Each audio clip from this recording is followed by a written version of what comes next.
participles or participial phrases, same thing. Give me some books, just your personal reading books. Let's take a look here. Okay, here we go. So, Wolf was squatting over what he hoped would become a campfire. So this is your sentence. That's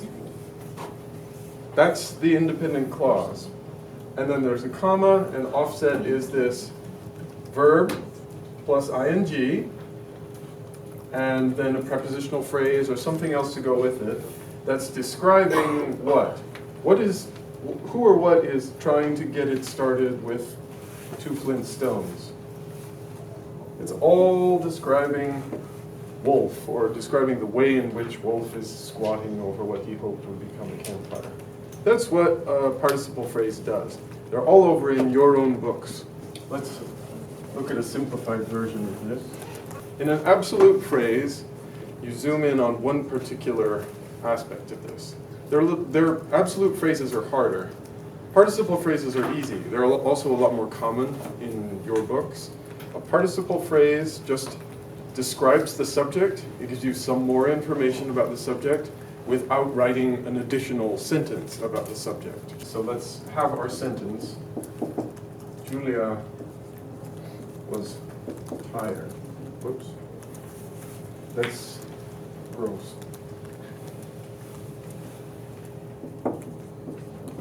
So for this one, maybe rather than saying what physical aspect of Julia shows you that she's tired, for a participle phrase, you might instead ask, why was she tired, or what are the circumstances in which she currently is tired?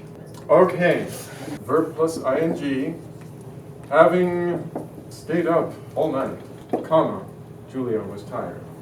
And you could make that longer. You could describe the circumstances for this.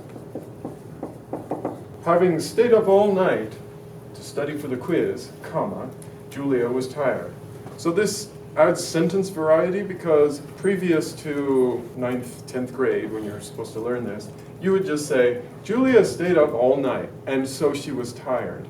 And that's fine, and that's correct. But this is more, I guess, mature way to say that Julia was tired with this extra information without just having little sentence, little sentence, little sentence. Okay.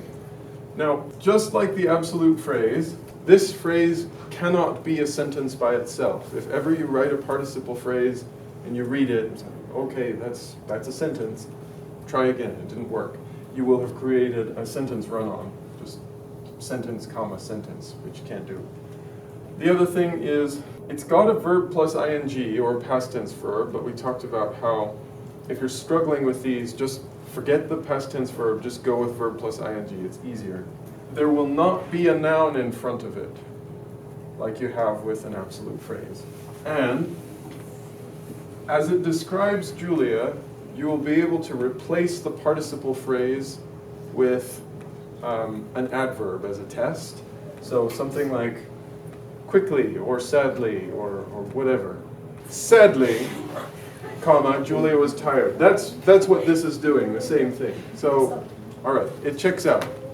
So participle phrase, no noun in front, verb plus ing with an object or prepositional phrase, and all of it is describing the subject. You could replace it with an adverb. Okay, we're good.